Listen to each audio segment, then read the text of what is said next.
Hello student, this is Deepmala from Maharaja Agrasen School. Today we are going to study chapter 2 from class 10th. Chapter 2 is acid, base and salt. हमारे nature में जितने भी compound मिलते हैं हमने उन्हें 3 parts में divide किया है, एसिड, बेस और साल्ट में।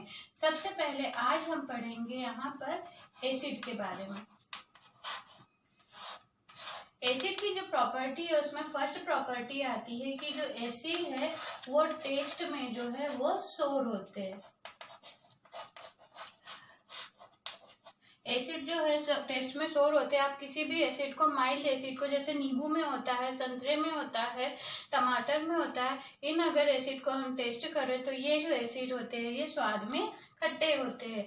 इसके बाद दूसरा है इसमें कि ये जो लिटमस पेपर का कलर है, एसिड जो है नीले से लाल कर देता है या ब्लू से रेड कर देता है।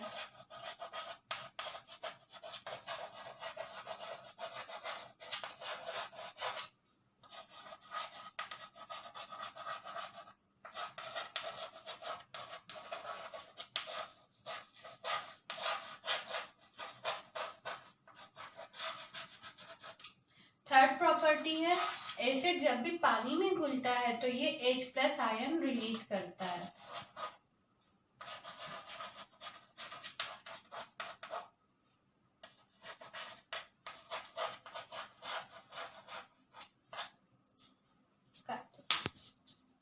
इंडिकेटर। इंडिकेटर जो है एसिड और बेस में डिफरेंस बताते हैं। इंडिकेटर ऐसे सब्सटेंस होते हैं जो किसी पर्टिकुलर सॉल्यूशन के साथ रिएक्ट करके या तो कलर चेंज करते हैं या अपनी स्मेल को चेंज कर लेते हैं और बताते हैं कि वो सब्सटेंस एसिडिक बिहेवियर वाला है या बेसिक बिहेवियर वाला। इनमें जो है हमारे पास 3 मेन जो है इंडिकेटर है, मिथाइल ऑरेंज और फिनाइलिन। ये दोनों इंडिकेटर जो है ये केमिकल इंडिकेटर है और जो लिटमस है ये नेचुरल इंडिकेटर है। मिथाइल ऑरेंज के साथ एसिड और बेस रिएक्ट करते हैं तो एसिड जो है रेड कलर देता है और जो बेस है वो येलो कलर देता है। वैसे ही फिनाइलिन के साथ अगर एसिड करे तो कोई कलर चेंज नहीं होता है, कलरलेस, बिल्कुल ट्रांसपेरेंट होता है वो सॉल्यूशन। और अगर बेस के साथ रिएक्ट करे तो उसमें पिंक कलर आता है।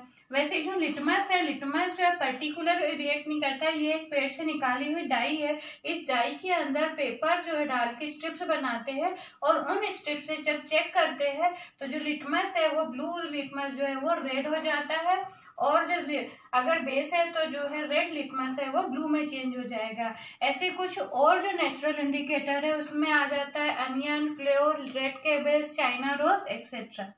नेक्स्ट पढ़ेंगे प्रॉपर्टीज ऑफ बेस। बेस की जो मेन 4 प्रॉपर्टीज है उनमें सबसे पहली है बिटर इन टेस्ट। जितने भी बेस होते हैं वो स्वाद में जो है कड़वे लगते हैं।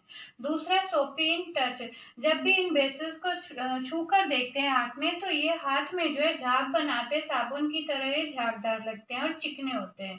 थर्ड है रिलीज हाइड्रोक्साइड और OH आयन इन वाटर। जब भी इन्हें पानी में घोला जाता है तो ये हाइड्रोक्साइड आयन रिलीज करते हैं और ये निगेटिव आयन बनाता है। इसके बाद जो 4th प्रॉपर्टी ये है कि जो बेस है वो रेड लिटमस पेपर को ब्लू कलर में चेंज कर देते हैं। अब हम पढ़ेंगे रिएक्शंस ऑफ एसिड। एसिड जो है अलग अलग कंपाउंड्स या सब्सटेंस के साथ किस तरह बिहेव करता है। तो सबसे पहला एसिड जो है वो मेटल के साथ कैसे रिएक्ट करता है। जब कोई भी मेटल एसिड के साथ रिएक्ट करती है तो वो साल्ट बनाती है और साथ में जो है हाइड्रोजन गैस रिलीज करती है। जैसे एग्जांपल लिखा है, जिंक जो है हाइड्रोक्लोरिक एसिड के साथ रिएक्शन करके जिंक क्लोराइड बनाता है और हाइड्रोजन गैस रिलीज होती है। वैसे ही जब कोई एसिड जो है कार्बोनेट, किसी भी कार्बोनेट के साथ जब रिएक्ट करता है तो वो उसका पर्टिकुलर साल्ट बनाता है, कार्बन डाइऑक्साइड गैस रिलीज करता है और साथ में वाटर बनता है। तो यहाँ पर एग्जांपल दिया है सोडियम कार्बोनेट का। सोडियम कार्बोनेट हाइड्रोक्लोरिक एसिड के साथ रिएक्ट करके सोडियम क्लोराइड बनाता है, कार्बन डाइऑक्साइड बनाता है और वाटर बनाता है। वहीं अगर एसिड जो है हाइड्रोजन कार्बोनेट के साथ रिएक्ट करे तब भी रिजल्ट में जो है साल्ट बनेगा, कार्बन डाइऑक्साइड गैस रिलीज होगी और वाटर बनेगा। यहाँ पर भी NaCO3 सोडियम हाइड्रोजन कार्बोनेट के साथ रिएक्ट करता है HCl, तब यहाँ पर सोडियम क्लोराइड बनता है, कार्बन डाइऑक्साइड गैस रिलीज होती है और वाटर बनता है। सबसे इंपॉर्टेंट रिएक्शन है किसी भी एसिड और बेस की। जब एसिड और बेस आपस में रिएक्ट करते हैं तो रिजल्ट में साल्ट और वाटर बनता है। इस रिएक्शन को जो है हम न्यूट्रलाइजेशन रिएक्शन भी कहते हैं।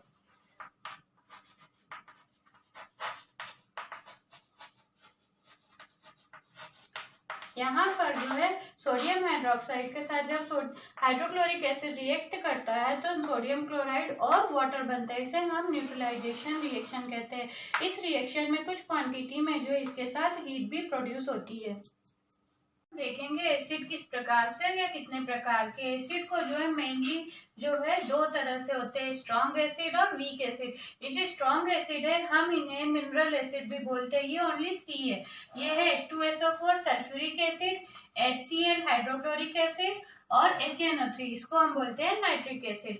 और जो वीक एसिड होते हैं उनमें सारे माइल्ड एसिड जैसे कि एसिटिक एसिड आता है, ये सब कुछ सिरका बोलते हैं, एब्सिसिक एसिड आता है, लाइक ये सारे जो है वो वीक एसिड होते हैं। इन सब में सभी तरह के जो एसिड है उनमें एक ही चीज कॉमन होती है कि सब में जो है H+ आयन होता है। ये वाटर के साथ जब भी घुलते हैं H+ आयन देते हैं। अगर वाटर नहीं होगा या मॉइस्चर नहीं होगा तो ये जो है H+ आयन रिलीज नहीं करेंगे और तब ये जो है एसिडिक बिहेवियर शो नहीं करते। जैसे कि अगर एक एग्जांपल ले ले लिटमस पेपर का, ड्राई लिटमस पेपर हो और अगर हम उस पर ड्राई HCl गैस जो है अगर वो फ्लो करे तो वो जो है कोई रिजल्ट नहीं देगा। रीजन ही होगा क्योंकि उसके पास जो है वाटर कंटेंट नहीं होगा जिसमें कि H+ आयन रिलीज हो सके।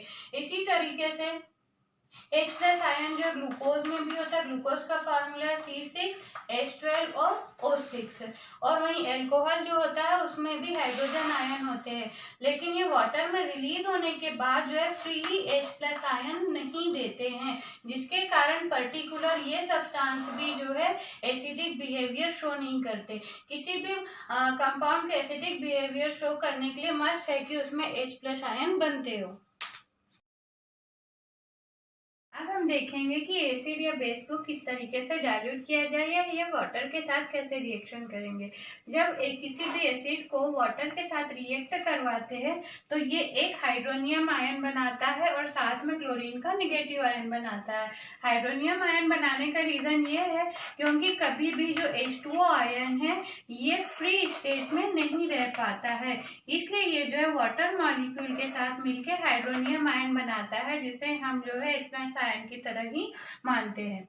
सेकंड है, जब बेस वाटर के साथ रिएक्ट करता है तो एक ये पॉजिटिव आयन और दूसरा हाइड्रोक्साइड का निगेटिव आयन बनाता है वाटर के साथ, और इस तरह से जो बेस वाटर में डाइल्यूट हो जाते, वो घुल जाते हैं, मिक्स हो जाते हैं, हम उन्हें जो है एल्कलाई कहते हैं। अब यहाँ पर जब हम एसिड और बेस को जो है डाइल्यूट करते हैं तब एसिड को डाइल्यूट करते समय ये ध्यान रखना चाहिए कि हमें जो है एसिड को जो है पानी में डालना है और धीरे धीरे डालना है। एसिड को जब भी हम किसी पॉट में लेंगे, वाटर को जब पॉट में लेते हैं और एसिड को जो है उसके ऊपर जो है किसी ग्लास वाली रॉड से जो है बूंद बूंद करके डालना चाहिए और सीधे जो है उस रॉड को वाटर में हिलाते रहना चाहिए। इससे ये होगा कि जब एसिड वाटर के साथ रिएक्ट करेगा और जो हीट प्रोड्यूस होती है वो इस वाटर में जो है इक्वली जो है वो फैल जाती है, जिससे कि जो है ये ना पॉट फूटने का डर रहेगा और न ही जो है एसिड के बाहर आने का डर होगा। अगर हम एसिड के अंदर वाटर डालेंगे तो वो जो है सडनली स्प्लैश आउट होके बाहर आ जाएगा